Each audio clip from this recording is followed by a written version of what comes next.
होता. त्याचे डोळे अवज्ञेने चमकले होते.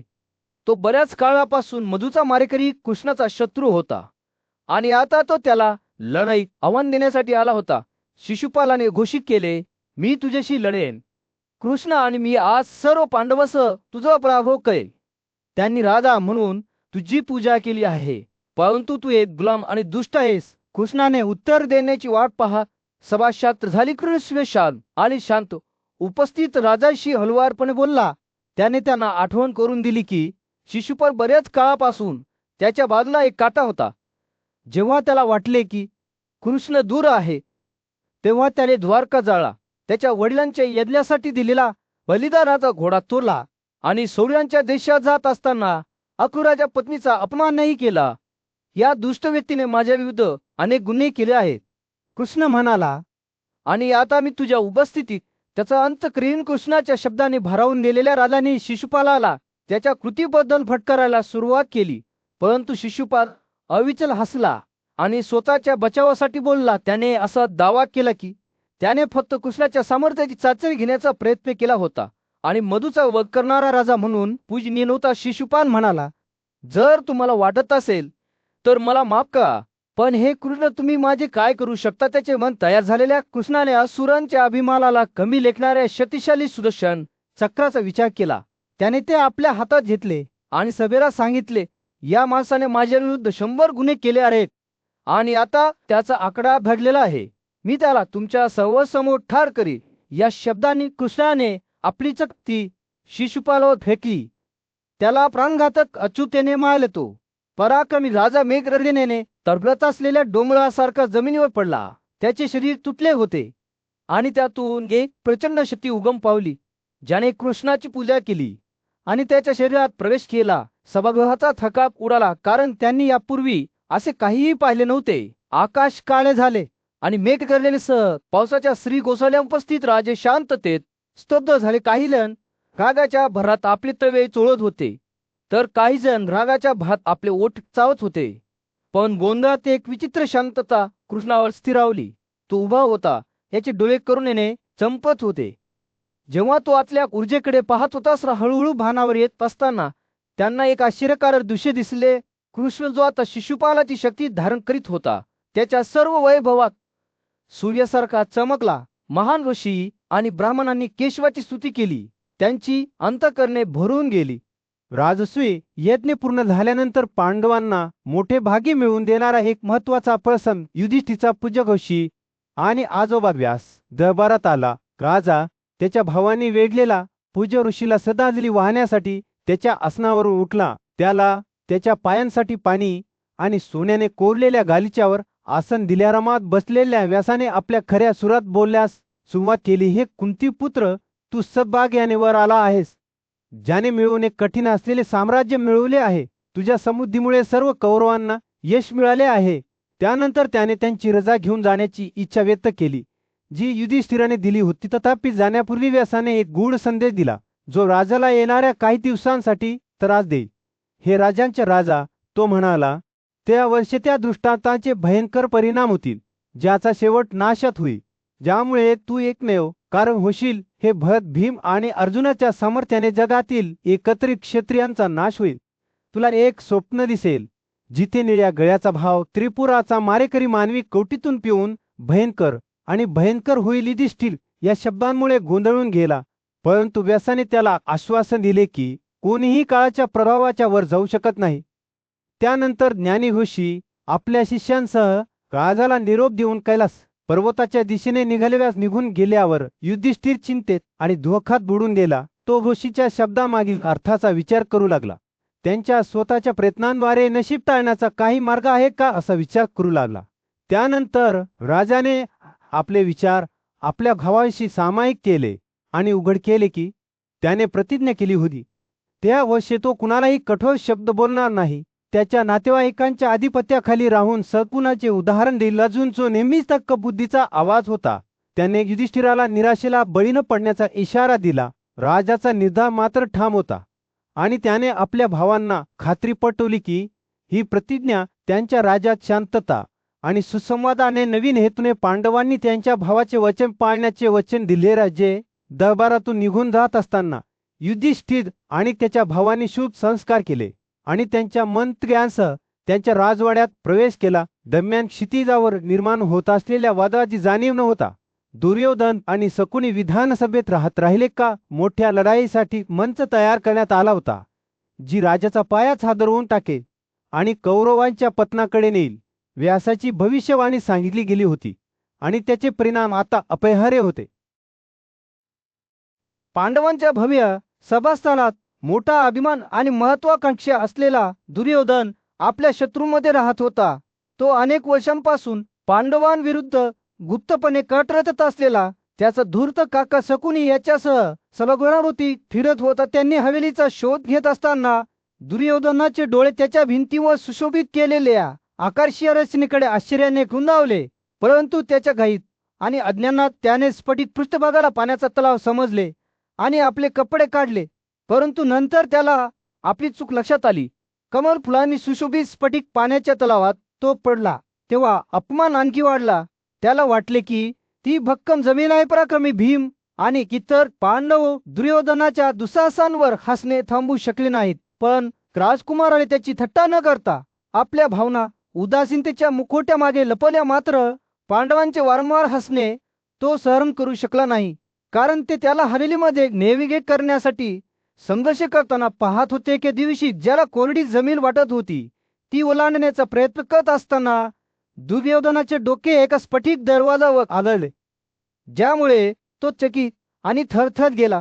नंतर त्याने आणखी एक दरवाजा उघडण्याचा प्रयत्न केला, जो प्रत्यक्षात उघडा होता. केवळ लाजिरवाण्या स्थितीत खाली कोसळला. बंद दरवाजे म्हणजे उघडे असे समजून राजकुमाराला त्रास होत राहिला.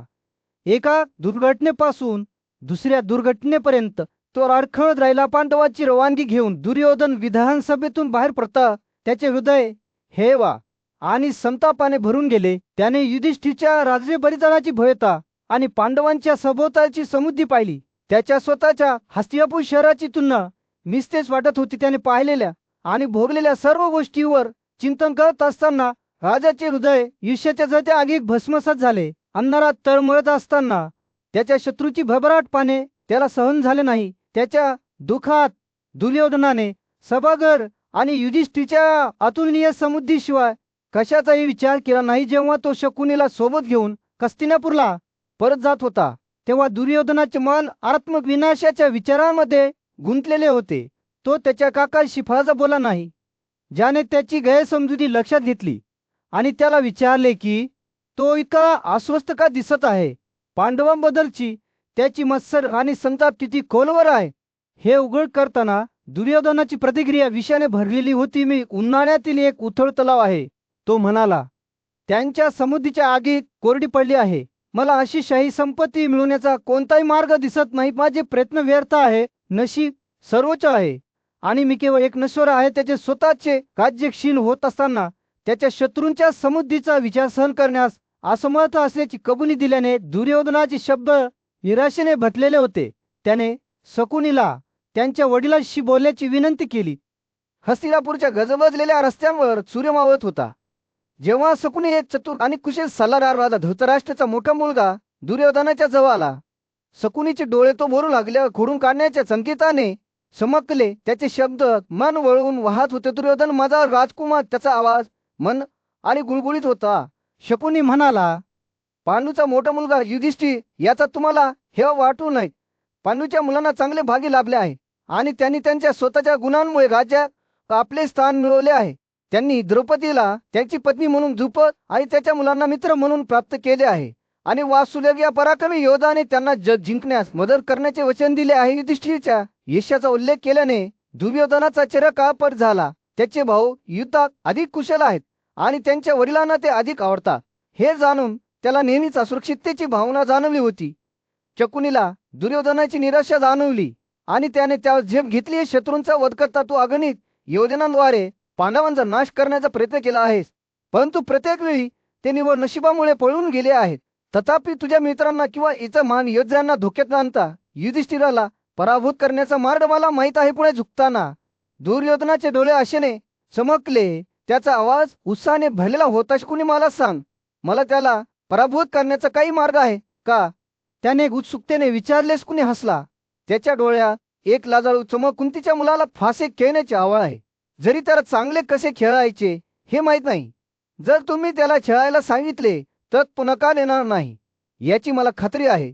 आणि मी शकुनी पृथ्वीवरील सर्वात महान फासे वाजवणारा खेळाडू आहे, ज्याची देवाने देखील तुलना केली नाही. दुर्योधनचा चेहरा एका योजनेने गुजला आणि त्याने उत्साहाने मान डोलावलेला. शकुनी, तो म्हणाला, हा विचार माझे वडील धृतराष्ट्र यांच्याकडे माना. तुमच्या फासेच्या कौशल्याने त्याचे राज्य आणि त्याची समृद्धी माझ्यासाठी जिंकास. कोणी खाली झुकला.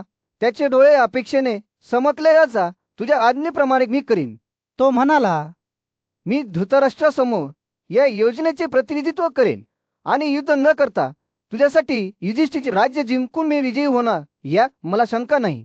भव्य सभामंडपात वैशंपायनाने राजराण्याचा पायाच हादरवून टाकणारी एक कथा सांगण्यास सुरुवात केली. तो राजा युधिष्ठिरच्या भव्य राजसूय यज्ञाबद्दल बोलला, ज्याने साक्षीदार असलेल्या सर्वांच्या हृदयावर एक अमिट छाप सोडली होती. बलिदानाची बातमी पसरतात 16चा मुद्दा शकुनी धृतराष्ट्राकडे गेला, जो त्याच्या सिंहासनावर बसला होता. त्याचे डोळे कालांतराने मंद झाले. त्याच्या आवाजात चिंतेचे संकेत देत शकुनी म्हणाला, महान राजा, मी तुम्हाला कळवायला आलो आहे की दुर्योधन मत्सर आणि चिंतेने घासला आहे. त्याचा रंग नाहीसा झाला आहे आणि तो क्षीण आणि उदास दिसत आहे. धृतराष्ट्राची अभिव्यक्ती जिज्ञासू झाली आणि त्याने दुर्योधनाला त्याच्या दुःखाचे मूळ उघड करण्यास सांगितले. दुर्योधन बोलू लागला. त्याचे शब्द संपूर्ण पुरात वाहणाऱ्या नदीसारखे वाहू लागले. बाबा, युधिष्ठिरच्या समृद्धीमुळे मला त्रास होत आहे. त्याची संपत्ती अमर्याद आहे आणि त्याच्या आधाराला मर्यादा नाही. तो हजारो ब्राह्मणांना तोचतो, प्रत्येकाला 30 गुलाम मुली त्यांच्या दैनंदिन उदरनिर्वाहासाठी मिळतात. पृथ्वीवरील राजे त्याला दागिने, रत्ने आणि विदेशी प्राण्यांच्या रूपात खंडणी आणतात. दुर्योधन बोलत असताना त्याचे शब्द मसाने भरलेले आणि तीव्र संतापाने भरलेले झाले. मला युधिष्ठिरची संपत्ती माझ्यासमोर दिसते, जरी ती माझी नाही. मी ईर्ष्याने ग्रस्त आहे आणि प्रत्येक दिवसागणिक माझे हृदय जळत आहे. त्याचा आवाज भावनेने विदीर्ण झाला. तो पुढे म्हणाला, हे पहा बाबा, पांडवांचा राजमहाल असंख्य राजांनी भरलेला आहे, जे युधिष्ठिराने केलेले बलिदान पाहण्यासाठी आले आहेत. राजे त्यांची संपत्ती आणतात आणि ते वैश्यासारखी बोलतात, ब्राह्मणांना अन्न वितरित करतात. शकुनीने दुर्योधनाचे शब्द लक्षपूर्वक ऐकले. त्याचे डोळे दुष्टाच्या संकेताने चमकले. तो अशा आवाजात बोला, जो सुखदायक आणि प्रेरक दोन्ही होता. हे दुर्योधन, माझे ऐक आणि मी तुला युधिष्ठिरच्या समृद्धीचे रहस्य सांगणे. मी फासे घालण्यात पारंगत आहे, जगातील सर्वांपेक्षा श्रेष्ठ आहे. मी प्रत्येक फेकण्याच्या परिणामाचा अंदाज लावू शकतो आणि केव्हा दारावर लावायचे आणि केव्हा नाही. खेळण्यासाठी किंवा युद्धासाठी बोलवण्यात आल्यावर तो पुढे येईल आणि मी तुमच्यासाठी त्याची संपत्ती जिंकण्याचे वचन देतो. शकुनी बोलत असताना दुर्योधनाचे डोळे उत्साहाने उजळले आणि तो दृढ भावनेने धृतराष्ट्राकडे वळला. बाबा, शकुनीला फासे खेळण्याची परवानगी द्या. त्याला युधिष्ठिराविरुद्ध खेळू द्या आणि मला माझ्या हक्काची संपत्ती मिळेल. दुर्योधनाच्या शब्दांनी प्रभावित होऊन धृतराष्ट्राने त्याचा शहाणा मंत्री क्षत्ताशी सल्लामसलत करण्याचे ठरवले. हस्तिनापुरावर सूर्य मावळत असताना शहाणा आणि न्यायराजा जन्मेजय आपल्या ऋषी शांतीसोबत राजवाड्याच्या भव्य सभागृहात बसला होता. जसं जसे जन्मेजयाने शांतीला त्याच्या पूर्वजांवर पांडवांवर द्वेष आणणाऱ्या फासेवरील दुर्दैवी खेळाची कथा सांगण्यास सांगितले, तसतशी हवा अपेक्षेने दाट झाली होती. शांतीने मान डोलावली आणि व्यासाचे पूज्य ऋषी आणि शिष्य वैशंपायन ही कथा सांगण्यास सुरुवात केली. हस्तिनापूरच्या मोठ्या सभागृहात तो म्हणाला, जिथे धृतराष्ट्र या राजाने त्याचा मुलगा दुर्योधनाला त्याच्याशी एकांतात बोलण्यासाठी बोलावले होते. धृतराष्ट्रांचे शब्द चिंतेने आणि शहाणपणाने भरलेले होते, कारण त्याने दुर्योधनाला फासे खेळण्याचा सल्ला दिला होता. विदुराला ते मान्य नाही. तो म्हणाला, तो एकुशी आहे, ज्याला विश्वाची रहस्य माहीत आहेत आणि त्याचा सल्ला आमच्यासाठी नेहमीच फायदेशीर आहे. धृतराष्ट्र दुर्योधनाला तर्क करत राहिला. त्याने स्पष्ट केले की फासे वापरून संपत्ती मिळवणे हा केवळ नाशाकडे नेणारा मार्ग होता. पण दुर्योधनाचे मन हेवा आणि संतापाने आधीच ग्रासले होते. तो युधिष्ठिरच्या नेतृत्वाखाली पांडवांची भरभराट पहा मोठा झाला होता. त्यांच्या राज्याची भरभराट होत होती, कारण त्यांना देशभरातून खंडणी मिळत होती. त्यांच्या स्वतःच्या कुटुंबाची संपत्ती आणि सत्ता त्यांच्या शत्रूंनी व्यापली होती. या विचाराने त्याला जळत्या ईर्ष्याने भरून टाकले. दुर्योधन धृतराष्ट्राला कबूल करतो, मी एक वाईट माणूस आहे. मला आपल्या शत्रूंची समृद्धी दिसते आणि त्यामुळे मला खूप दुःख होते. त्याने पांडवांनी त्याचा अपमान केल्याची अनेक उदाहरणे सांगितली. स्फटिक तलावाचा पाण्याबद्दल गैरसमज होण्यापासून ते भीम आणि अर्जुनाने त्याच्यावर हसण्यापर्यंत जेव्हा वैशंपायन बोलत होता तेव्हा जन्मेजय लक्षपूर्वक ऐकत होता. त्याचे हृदय दुःखाने भारावून गेले होते. त्याला माहीत होते की ही दुःखाची कथा केवळ भूतकाळातील कथा नाही, तर अनियंत्रित महत्वाकांक्षा आणि लोभ यांच्या धोक्यांचा इशारा आहे. दुर्योधनाच्या कुटुंबाचे तसे त्यांच्या शत्रूंचे भवितव्य हवे झुलणाऱ्या कोंबड्याच्या नाजूक फुलासारखे कनिष्ठपणे संतुलनात लटकले होते. वैशंपायनाने त्याची कथा संपताच सभागृहाचे वातावरण शांत झाले. त्यांच्यासमोर जमलेल्या लोकांच्या चेहऱ्यांकडे बघताना जन्मेजयाचे डोळे अश्रूंनी भरून आले. फासे खेळण्याच्या कथेने एक वेदनादायक सत्य घरी आणले होते की सत्ता आणि संपत्तीचा पाठपुरावा केल्याने सर्वात थोर आत्मा नाही, विनाशाच्या मार्गावर नेले जाऊ शकते, ज्यामुळे केवळ दुःख आणि पश्चाताप होतो. हस्तिनापुरावर सूर्य क्वचितच उगवला होता. जेव्हा धृतराष्ट्राचा ज्येष्ठ पुत्र दुर्योधन न्यायी राजा युधिष्ठिरच्या राजवाड्यात पोहोचला, त्याच्या सभोवतालची घोळता पाहून त्याचे हृदय खेळाने भारावून गेले. सर्व रस्ते जगाच्या कानाकोपऱ्यातील लोकांनी भरले होते. प्रत्येक जण पांडवासाठी भेटवस्तू घेऊन येत होता. जेव्हा दुर्योधन गर्दीच्या दरवाजातून जात होता तेव्हा त्याला राजा आणि राण्या, ब्राह्मण आणि शूद्र दिसले, जे सर्वजण युधिष्ठिराला आदरांजली वाहण्यासाठी जमले होते. त्यांनी आपल्याबरोबर अनेक खजिने आणले होते. उत्कृष्ट दर्जाची कातडी, मूळ लोकरीपासून बनवलेले बुलकेस आणि सोन्याच्या धाग्याने विणलेले कपडे. जेव्हा त्याने कमोच्या राजाला 300 घोडे सादर करताना पाहिले तेव्हा दुर्योधनाचे डोळे रुंद झाले. प्रत्येकजण वेग आणि सामर्थ्याचा चमत्कार होता, पण केवळ पाण्यानेच त्याचे लक्ष वेधून घेतले नाही. युधिष्ठिरच्या राज्यासाठी गुरांचे संगोपन करण्याचे काम सोपवण्यात आलेले ब्राह्मण गेटवर ध्येयाने उभे होते. त्यांचे सोनेरी कमंडल शुद्ध लोणीने भरलेले होते.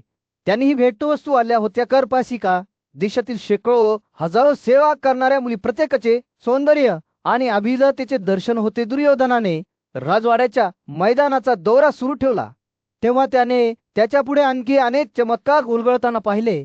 वैरम, पराडा, तुंगा आणि कितवा या दूरवरच्या प्रदेशातील सर्व जमाती युधिष्ठिराला आदरांजली वाहण्यासाठी जमल्या होत्या. त्यांनी त्यांच्याबरोबर बकऱ्या, किवे गाढवे, उंट, भाज्या, मध, बोलकेस दागिने आणि सर्व प्रकारची रत्ने आणि विगर्दित प्राणज्योतीचा शिवशासक बगदत्त होता, जो उत्तम जातीच्या घोड्यांचा समावेश असलेल्या मोठ्या खंडणीसह प्रवेशद्वारावर उभा होता.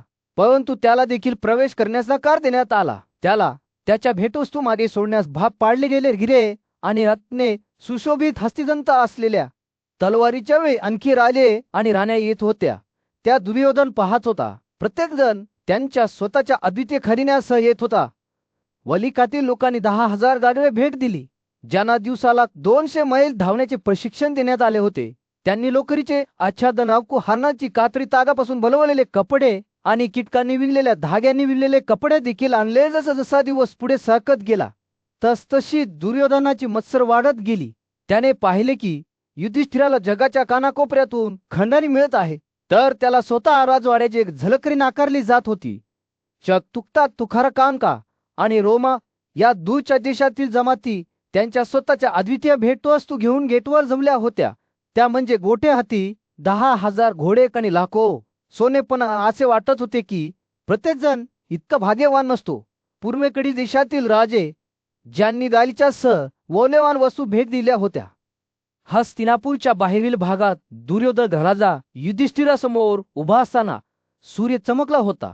देशभरातील राजांनी सादर केलेल्या मोठ्या श्रद्धांजलीचे वर्णन करताना त्याचे डोळे उत्सुकता आणि तिरस्काराच्या मिश्रणाने चमकले. पहा, हे पापरहित राजा! युधिष्ठिरच्या संपत्तीची घोळता उपासाने टपकणारा त्याचा आवाज, सैलोद्धा नदीच्या काठावर राहणाऱ्या खशा एक आसन आणि आहासानी मेहनती मुंद्याद्वारे पृथ्वीच्या खालून काढलेल्या द्रोणांनी मोजलेल्या सोन्याचे ढीर आणले होते. त्यांची खंडणी हा त्यांच्या उद्योगाचा आणि कल्पकतेचा पुरावा होता. दुर्योधन म्हणाला. दुर्योधन बोलत असताना त्याची नजर युधिष्ठिरच्या राजवाड्याच्या प्रवेशद्वाराकडे वळली, जिथे राजांचा एक समुद्र आपले अर्प सादर करण्यासाठी वाट पाहत होता. खडबडीत शरीर आणि उग्र चेहऱ्यांसह पर्वतीय जमाती लक्ष देऊन उभ्या राहिल्या. त्यांची डोकी आदराने झुकली. त्यांनी भेटवस्तूंचे एक वर्गीकरण आले होते. मोकाळे, चांबत चंद्रोदयासारखे पांढरे हिमावतच्या फुलांपासून काढलेला गोड मध, उत्तरेकडील कुशच्या फुलांच्या माळा आणि पवित्र कैलासातील विविध वनस्पती. दुर्योधनाने आपली कथा पुढे सांगताना त्याचा आवाज तिरस्काराने उघडू लागला. दातांवर शस्त्रधारी असलेल्या किरातांनी चंदन, कोपर आणि काळ्या कोरड्याचा भार उचलला होता. त्यांची खंडणी ही त्यांच्या क्रूरतेचा आणि युद्ध कौशल्याचा पुरावा होती. तो थांबला आणि त्याच्या समोर जमलेल्या मेळाव्याचे सर्वेक्षण करत राहिला. आणि हे राजा भेटवस्तू घेऊन आलेले अगणित इतर राजे कयाता, दर्वा, सूरवायमक, अदुमवा, दुर्विभाग, कुमार पराणा आणि वाहलिक हे सर्व गीतव धीराने वाट पाहत होते. दुर्योधन बोलत असताना राजवाड्याच्या दरवाजातून राजाची एक मिरवणूक बाहेर आली. त्यांच्याबरोबर त्यांचे सेवक होते, जे सोने, अत्तर, दागिने आणि रत्ने अशा विविध भेटवस्तू घेऊन जात होते. राजे स्वतः त्यांच्या अलंकारात तेजस्वी होते. त्यांचे हत्ती सोन्याच्या पट्ट्यांनी आणि बारीक बुलकेसने सुशोभित होते. गंधर्वांचा राजा चित्रारथ याने वाऱ्याच्या वेगाने भेट दिलेल्या 400 घोड्यांच्या दलाचे नेतृत्व केले. आणखी एक गंधर्व तुमरू याने सोन्याने सजवलेले 100 घोडे भेट दिले. मृच्छ जमातीच्या शुक्रांनी शेको उत्कृष्ट हत्ती दिले. मत्स्यचा राजा विराट याने सोन्याने सुशोभित 2000 हाती अर्पण केले. भेटवस्तूंचा ओघ सुरूच राहिला. पानसूच्या वासुदानाने 6.5 हत्ती आणि 2000 घोडे भेट दिले. यज्ञसेनाने 14,000 सेवारत मुली, 10,000 सेवारत पुरुष, त्यांच्या बायका शेकडो उत्कृष्ट हाती आणि त्याचे संपूर्ण राज्य दान केले. वासुदेव युधिष्ठिराला आदरांजली वाहण्यासाठी जमलेल्या गाजे आणि ऋषींच्या सभेमध्ये सूर्य त्या भव्य यज्ञभूमीवर झगमगत होता. एक उबदार नारिगी प्रकाश टाकत होता. धृतराष्ट्राचा मुलगा दुर्योधन गर्दीत उभा होता. त्याचे डोळे ज्या प्रसंगाच्या वैभवात मद्यपान करत होते. पूज्य राधाकडे पाहत असताना दुर्योधनाचा आवाज हवेत प्रतिध्वनित झाला. जे राजे सत्य आणि सद्गुणांसाठी समर्पित आहेत, त्यांच्याकडे महान शिक्षण आणि वक्तृत्व आहे आणि ज्यांनी राज्याभिषेकाचे भव्य संस्कार केले आहेत. सर्वजण युधिष्ठिराची वाट पाहतात आणि त्याची पूजा करतात. हे शब्द धुपासारख्या हवेत टांगलेले असतात. उपस्थितांच्या अंतकरणात भय आणि श्रद्धेची भावना भरतात. दूरदूरच्या राजांनी अर्पण केलेल्या पांढऱ्या तांब्याच्या भव्य पात्रांकडे दुर्योधनाची नजर फिरत होती. मौल्यवान दागिन्यांनी सुशोभित हजारो रानडुक्कर त्यांची पाळी येण्याची वाट पाहत धीराने जवळ उभे होते. फुलांचा गोड सुगंध आणि ऋषींचा जप करण्याच्या सौम्य कुरकुराने हवा भरून गेली होती. सूर्य क्षितिजाच्या खाली बुडाल्यावर युधिष्ठिराने आंघोळीची तयारी जोरात सुरू केली. भूमीच्या कानाकोपऱ्यातील राजांनी विधी शुद्धीकरणासाठी पाण्याचे भांडे आणण्यास घाई केली. राजा वालिकाने सोन्याने सजवलेल्या रथासह मिरवणुकीचे नेतृत्व केले. तर सुदक्षिणा स्वतः 4 भव्य कंबोज घोडे वाहनाशी जोडले. सुमिता आणि चेदीचा शासक अनुक्रमे खालच्या खांबाला आणि ध्वजस्तंभाला बसवण्यासाठी एकत्र काम करत होते. दक्षिणेकडील देशाचा राजा त्याच्या पत्राचा झगा घेऊन तयार उभा होता. तर मगधाच्या शासकाने युधिष्ठिरच्या डोक्याला फुलांच्या माळ्यांनी सजवले. वासुदानाने एक प्राचीन हत्ती सादर केला, ज्याचे दांडे लुप्त होत चाललेल्या प्रकाशात चमकत होते. मत्स्यच्या राजाने सोन्याने वेढलेल्या रथासाठी बाजूचे कपडे आणले आणि एकलव्याने त्याचे उत्कृष्ट बूट अर्पण केले. तयारी जसजशी पूर्ण होत गेली तसचे दुर्योधनाचे डोळे आश्चर्याने रुंदावत गेले. त्याने युधिष्ठिरासमोर उभे असलेले नारद आणि देवळासारखे लोक राजावर पाणी शिंपडण्याचा पवित्र विधी करताना पाहिले. महान ऋषी लक्षपूर्वक बसले होते. त्यांचे चेहरे भक्तीने उधळले होते. युधिष्ठिरच्या डोक्याला सूर्यापासून वाचवण्यासाठी सत्यकीने छत्री वर धरल्याने हा सोहळा चरमोत्कर्षावर पोहोचला. दरम्यान धनंजय आणि भीम राजाची त्वचा स्वच्छ करण्यात व्यग्र झाले. तर जुळे नकुल आणि सहदेव यांनी हातात चमार पकडले. महासागराने स्वतः एक भव्य शंख काढला होता, जो विश्वकर्मनाने 1000 निष्कांनी सोन्याने तयार केला होता. युधिष्ठिर जेव्हा त्याच्या स्नानातून बाहेर पडला तेव्हा तेजस्वी आणि ताजेत्वाने दुर्योधनाचे हृदय भावनेने फुलले. त्याने भव्य पाहिले. हस्तिनापूरच्या भव्य दालनांमध्ये राजा धृतराष्ट्र आपल्या सिंहासनावर बसला होता. त्याचे डोळे त्याचा मोठा मुलगा दुर्योधनावर खिळले होते. राजा जेव्हा बोलू लागला तेव्हा त्याच्या शब्दांमध्ये त्याच्या मुलाच्या कल्याणाची तीव्र चिंता होती. दुर्योधन, माझ्या मुला, तो म्हणाला, तू आमच्या कुटुंबातील सर्वात मोठा आणि माझ्या पहिल्या पत्नीपासून जन्मलेला आहेस. तू हे समजून घ्यावे अशी माझी इच्छा आहे की तुझ्या भावांकडून, पांडवांकडून तुझ्या जन्मसिद्ध हक्काला धोका नाही. त्यांच्याकडे समान संपत्ती असू शकते आणि त्यांच्या पाठीशी उभे राहणारे मित्र असू शकतात, परंतु ते इतरांच्या मालकीची फसवणूक किंवा लोभ कळत नाहीत. आपल्या वडिलांचे शब्द ऐकून दुर्योधनाचा चेहरा भावनांच्या मिश्रणाने वळला. पांडवापैकी ज्येष्ठ असलेल्या युधिष्ठिराबद्दल त्याला बऱ्याच काळापासून मत्सर वाटत होता, परंतु धृतराष्ट्राने आपला आवाज सौम्य पण ठाम ठेवून पुढे चालू ठेवले. युधिष्ठिर हा एक न्यायी आणि उदात्त राजकुमार आहे. दुर्योधन, त्याला कोणतीही फसवणूक माहीत नाही आणि त्याने स्वतःच्या प्रयत्नांद्वारे संपत्ती कमावली आहे. जो तुमचा हक्क आहे त्याचा तुम्ही लोकता बाळगला पाहिजे. तुमचे मित्र आहेत जे तुमच्या बाजूने उभे आहेत आणि सत्ता आणि प्रभावाच्या बाबतीत तुम्ही युधिष्ठिरासारखेच आहात. जेव्हा धृतराष्ट्र बोलत होता तेव्हा त्याचे डोळे त्याच्या मुलाच्या आत्म्यात बुडलेले दिसत होते. दुर्योधन, इतर लोकांच्या मालमत्तेवर लोभ करणे ही एक क्षुल्लक गोष्ट आहे. खरी महानता संपत्ती जमा करण्यात नाही, तर त्याच्याकडे जे आहे त्यात समाधानी असणे आणि स्वतःच्या तत्वानुसार जगणे यात आहे. राजाचे शब्द एखाद्या आव्हानासारखे हवेत लटकत होते, जणू काही त्याने आपल्या मुलाला त्याच्या मत्सरातून वर येण्याचे धाडस केले. जर तुम्हाला मोठे यज्ञ करण्याची प्रतिष्ठा हवी असेल तर पुरोहितांना तुमच्यासाठी सप्ततंत्र विधीची व्यवस्था करू द्या. पृथ्वीवरील राजे भेटवस्तू आणि संपत्ती घेऊन येतील आणि तुमचे स्थान सुरक्षित राहील, असे तो पुढे म्हणाला. परंतु धृतराष्ट्रांचे शब्द केवळ भौतिक संपत्तीबद्दल नव्हते, ते एका सखोल सत्याशी बोलले. त्यांच्या मुलाने हे समजून घ्यावे अशी त्यांची इच्छा होती की आनंद हा स्वतःच्या जीवनात समाधानी राहण्यात, स्वतःच्या कमानुसार काम करण्यात गुंतलेला असतो. जे इतरांचे आहे ते मिळवण्याचा कधीही प्रयत्न करू नका, असा सल्ला त्यांनी दिला. तुम्ही जे कमावले आहे त्याचे एक संरक्षण करा आणि स्वतःच्या कामात चिकाटी बाळगा. ही खऱ्या महानतेची चिन्हे आहेत. जेव्हा राजाने बोलणे संपवले तेव्हा दुर्योधनामध्ये शांततेची भावना निर्माण झाली.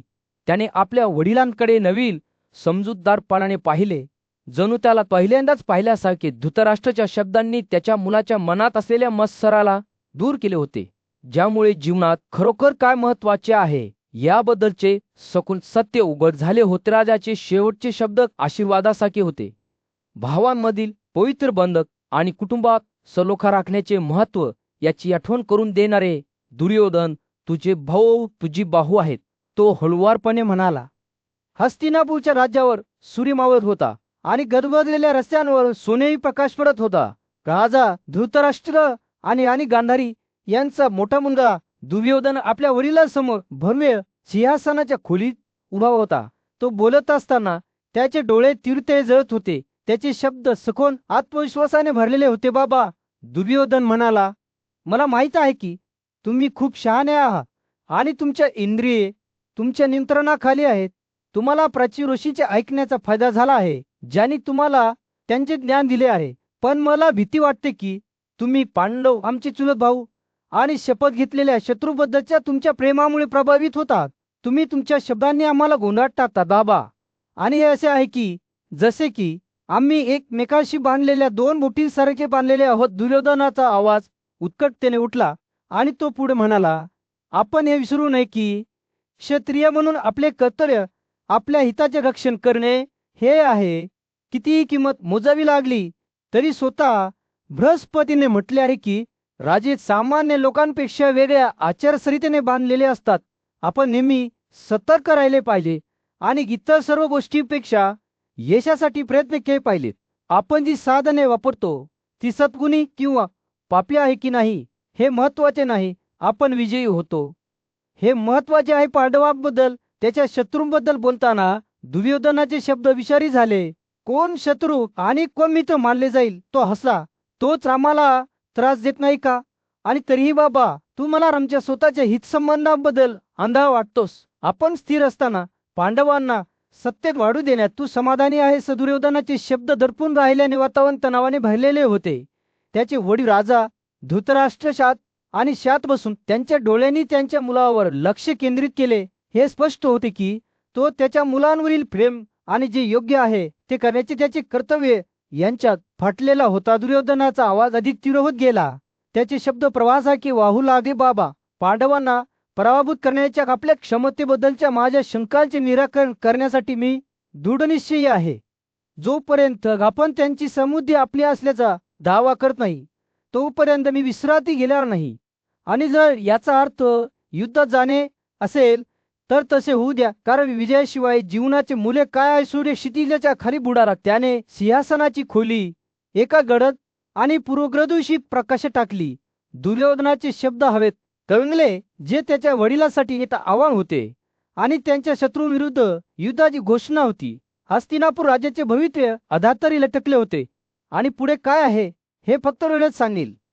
हस्तिनापूरच्या राजदरबारात एक कुशल जुगारी शकुनी राजा धृतराष्ट्राकडे प्रस्ताव घेऊन गेला. हे विजयी व्यक्तींपैकी प्रमुख तुम्ही. तो म्हणाला, पांडूचा मुलगा युधिष्ठिर याची ही समृद्धी मी हिसकावून घे, ज्याचे पाहून तुम्हाला धोक होईल. पांडवांचा पराभव करण्यासाठी आणि त्यांच्या संपत्तीवर दावा करण्यासाठी फासे वापरण्याची त्याची योजना स्पष्ट करताना शकुनीचे शब्द आत्मविश्वासाने फुटले. ज्येष्ठ कौरव राजकुमार दुर्योधनाने शकुनीच्या कल्पनेला उत्सुकतेने पाठिंबा दिला. हे राजा, फासे घालण्यात कुशल असलेला हा शकुनी पांडूच्या मुलाची समृद्धी फासे वापरून हिसकावून घेण्यासाठी तयार आहे, असे तो म्हणाला. दुर्योधनाने आपल्या वडिलांना पटवून दिले की विदुर शहाणा आणि न्याय्य सल्लागार त्यांच्या योजनांमध्ये केवळ अडथळा आणि मात्र विदुराच्या हेतूबद्दल दुर्योधनाचे मत वेगळे होते. विदुर नेहमीच पांडूंच्या मुलाचे भले करण्यात गुंतलेला असतो. तो म्हणाला, हे कौरव त्याच्या कांच्याविषयीच्या भावना वेगळ्या आहेत, त्यामुळे तो निसंशयपणे प्रस्तावित कृतीतून तुमचे मान मागे घेईल. दुर्योधनाचा असा विश्वास होता की त्यांनी विदुराच्या सल्ल्याने प्रभावित होऊ नये आणि त्याऐवजी गोष्टी स्वतःच्या हातात घेण्याचा धृतराष्ट्र जरी संकोच करत असला तरी त्याच्या मुलाच्या शब्दांमुळे प्रभावित झाला. जे बलवान आहेत त्यांच्याशी शत्रुत्व हे मला कधीही पटत नाही, असे तो म्हणाला. परंतु दुर्योधन थांबायला आणि युक्तिवाद केला की फासे वापरल्याने युद्ध किंवा रथपथ होणार नाही. त्याने आपल्या वडिलांना पटवून दिले की शकुनीची योजना पांडवांना पराभूत करण्याचा आणि त्यांच्या राज्यात समृद्धी आणण्याचा एक चतुर मार्ग आहे. धृतराष्ट्र शेवटी सहमत झाला, पण त्याला शंका आली. तू उच्चारलेले शब्द मला पटत नाहीत. तो म्हणाला, हे मनुष्यांचे शासनाला जे पटेल ते कर. पण दुर्योधन अविचल होता. त्याला खात्री होती की त्याची योजना यशस्वी होईलच्या परवानगीने शकुनीकडे दुर्योधन यांनी एक भव्य सभादर स्फटिक कमान असलेला 1000 स्तंभ असलेला राजवाडा बांधण्यास सुरुवात केली. हजारो कुशल कारागिरांनी सोनेलापीस, लाजुली आणि मौल्यवान रत्ने यांनी सुशोभित केलेली भव्य रचना पूर्ण करण्यासाठी अथक परिश्रम घेतले. राजवाडा पूर्ण झाल्यावर धृतराष्ट्राने विदुराला बोलावून राजकुमार युधिष्ठिर आणि त्याच्या भावांना विलंब न करता हस्तिनापुराला आणण्याची सूचना केली. राजाने त्यांना त्यांच्या नवीन सभागृहाचे साक्षीदार व्हावे आणि मैत्रीपूर्ण फासे खेळावे अशी राजाची इच्छा होती. जेव्हा पांडव राजवाड्यात आले तेव्हा ते त्याची भव्यता आणि सौंदर्य पाहून आश्चर्यचकित झाले, परंतु त्यांना हे माहीत नव्हते की ही केवळ संधीच्या एका दुर्दैवी खेळाची सुरुवात होती, जी त्यांच्या जीवनाचा मार्ग कायमचा बदलेल. पृष्ठभागाखाली लपलेला धोका लक्षात येताच विदुराने आपल्या राजाचे शब्द त्याच्या मनात प्रतिध्वनित होत असताना काळजीने पाहिले. हस्तिनापूरच्या महान राज्यात राजा धृतराष्ट्र आपल्या सिंहासनावर बसला होता. त्याचे मन पूर्वकल्पनेच्या भावनेने भावून गेले होते. त्याचा मुलगा दुर्योधन त्याच्या चातुर्यासाठी आणि महत्वाकांक्षेसाठी ओळखला जात होता आणि राजाला भीती वाटत होती की हे गुण एक दिवस नष्ट होतील. त्याच्या मुलाच्या प्रवृत्ती लक्षात घेता त्याला माहित होते की नशीब अपरिहार्य आहे आणि घटनांचा मार्ग आधीच सुरू झाला होता. आजचा शहाणा सल्लागार विदुर त्याच्या समोर उभा होता. त्याच्या चेहऱ्यावर चिंतेचे भाव होते. हे राजा, मला ही आज्ञा मान्य नाही, विदुर म्हणाला. त्याचा आवाज सावधगिरीने होता. असे करू नका. मला भीती वाटते की यामुळे आमच्या वंशाचा नाश होईल. राजाचे डोळे अरुंद झाले. त्याचे मन विदुराच्या शब्दांच्या परिणामासह धावू लागले. पण हे राजा, विदुर पुढे म्हणाला, जेव्हा तुझ्या मुलांनी त्यांचे ऐक्य गमावले तेव्हा त्यांच्यात मतभेद नक्कीच निर्माण होतील. हे राजा, हा सामना फासे असताना मला याची भीती वाटते. राजाची अभिव्यक्ती ठाम राहिली, परंतु त्याच्या डोळ्यात संशयाची एक चमक नाचली.